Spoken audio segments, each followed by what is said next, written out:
ہاں شیخ، ہمارے یہاں پہ کچھ راکی حضرات ہے جو سنت کے مطابق رقیہ کرتے ہیں، اور وہ ان لوگوں نے مطلب ایک طرح سے منظم سینٹر قائم کیا ہوا ہے کہ لوگ وہاں پر آتے ہیں، جس طرح سے ڈاکٹر کے یہاں لائن لگتی ہے اس طرح سے وہ رقیہ وغیرہ کے لیے لائن لگتی ہے، تو اس کا کیا حکم ہے شیخ؟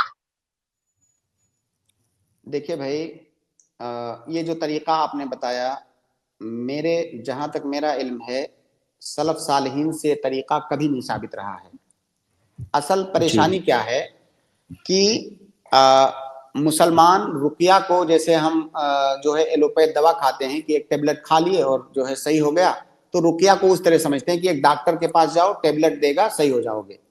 بھائی رقیہ یہ عبادت ہے، ہر مسلمان وہ عبادت کرے۔ آپ کو رقیہ کرنا ہے، آپ اپنا رقیہ خود کیجئے۔ آپ کے بچے کے رقیہ کی ضرورت ہے، بیوی کے رقیہ کی ضرورت ہے، آپ خود کیجئے۔ کیا آپ کو قرآن کی جی کچھ آیتیں نہیں یاد ہیں؟ اگر نہیں یاد ہے تو یاد کر لینی چاہیے۔ سورہ فاتحہ، کون سا ایسا مسلمان ہے جس کو سورہ فاتحہ نہیں یاد ہے؟ بتائیے۔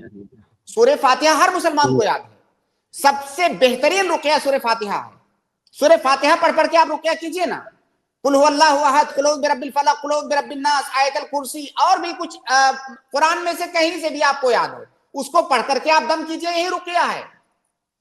تو اس سنت نبوی کا یہ جو طریقہ ہے، اس طریقے کو چھوڑ کر کے جب ہم نے دوسرا طریقہ اپنایا تو پھر رقیہ کے لیے رقیہ سینٹر کی ضرورت پڑی، اور باقاعدہ اس کو تجارت کی طرح سے لوگوں نے بنا دیا، جس میں کہ کئی ساری خرابیاں ہیں۔ دیکھیے، میں ابھی حلت اور حرمت کی بات نہیں کر رہا ہوں، میں تھوڑا سا اس میں جو ہے محتاط انداز میں بول رہا ہوں، حلت اور حرمت پر بات نہیں کر رہا ہوں، لیکن میں یہ کہہ رہا ہوں کہ یہ طریقہ سلف صالحین سے ثابت نہیں ہے۔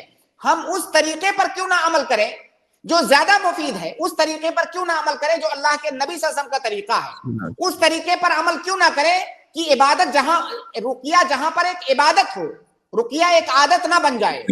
تو ایک جو ہے دعاڑی ہے، دعا کرنے والا، پورے علاقے کے لوگ اس کے پاس لائن لگا رہے ہیں۔ کئی سارے دعاڑی ایسے ہوتے ہیں نماز تک نہیں پڑھتے ہیں، کئی سارے دعاڑی ایسے ہوتے ہیں مطلب حرام کھاتے ہیں، کئی سارے سینٹر ایسے ہوتے ہیں جہاں کئی طرح کی بے حیائیاں، بے شرمیاں ہوتی ہیں۔ یہ سب خرابیاں کہاں سے آئی ہیں؟ یہ اسی وجہ سے آئی ہیں کہ سینٹر بنا لیے ہیں لوگوں نے۔ تو بھائی جی رقیہ کا بہترین طریقہ میں آپ کو بتاتا ہوں، آپ اپنا رقیہ خود کیجئے۔ کچھ چند ایک دعائیں ہیں اللہ کے نبی صلی اللہ علیہ وسلم سے ثابت ہیں، باقاعدہ وہ دعائیں ثابت ہیں، وہ دعائیں آپ یاد کر لیجئے، قرآن کی صورتیں آپ کو یاد ہیں، اس کے ذریعے سے آپ رقیہ کیجئے۔ اور طریقہ آپ کو پتا کرنا ہے، کسی عالم سے آپ پوچھ لیجئے، وہ آپ کو بتا دے گا۔ تو اپنا رقیہ خود کیجئے، یا آپ کے آس پاس میں کوئی عالم ہے اس سے کروا سکتے ہیں، کروانے میں کوئی حرج نہیں ہے۔